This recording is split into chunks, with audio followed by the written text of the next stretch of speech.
जागतिक पातळीवर दिवसेंदिवस चिंतेचा बनत चाललेला विषय म्हणजे वातावरण बदल. वातावरण बदलाचा सर्वात जास्त धोका किनारपट्टीवरील शहरांना आहे. यामध्ये सर्वात जास्त लोकसंख्या असलेल्या मुंबई शहराला विशेषतः याचा जास्त धोका आहे. सागरी पातळीतील बदल, अतिपर्जन्यवृष्टी यामुळे किनारपट्टीवरील शहर असलेलं मुंबई वातावरण बदलांच्या दुष्परिणामांचं हॉटस्पॉट ठरत आहे.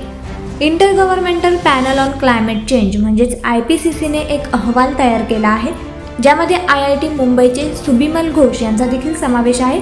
त्यामध्ये म्हटले आहे की जागतिक आणि स्थानिक वातावरणातील बदलांचा मुंबईसारख्या मोठ्या प्रमाणात लोकसंख्या असलेल्या किनारपट्टीवरील शहराला जास्त धोका आहे. सागरी पातळीत वाढ होत आहे कारण समुद्राचे तापमान वाढत आहे, बर्फ वितळत आहे, सागराची धूप किंवा झीज होत आहे. त्यामुळे गेल्या 3 दशकांमध्ये सागरी पातळीत 3 पट वाढ झाली आहे, जी अपेक्षित वाढीच्या दृष्टीने जास्त आहे. दक्षिण आशियाई भागातील अतिपर्जन्यवृष्टी, वादळे, त्याचबरोबर शहरीकरण, उंच इमारती आणि रस्त्यांची निर्मिती यामुळे उष्णता टिकवून राहते आणि वायुविजन म्हणजेच हवेचा वावर कमी होतो.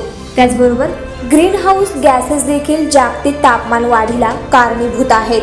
तर दुसरीकडे सागरातील ऑक्सिजनची पातळी कमी झाल्याने जैवविविधता नष्ट होत असल्याने सागरी मच्छीमारांच्या व्यवसायावर परिणाम होत आहे. 1980 पासून सागरी तापमान दुप्पट वाढले आहे, तर 2081 ते या शतकाच्या शेवटापर्यंत यामध्ये आणखी वाढ होण्याची शक्यता आहे.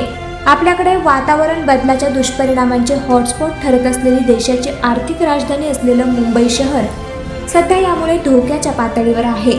त्यामुळे या जागतिक समस्येवर जागतिक पातळीवर उपाययोजना करायला हव्यात, असं देखील या अहवालामध्ये नमूद करण्यात आलं आहे.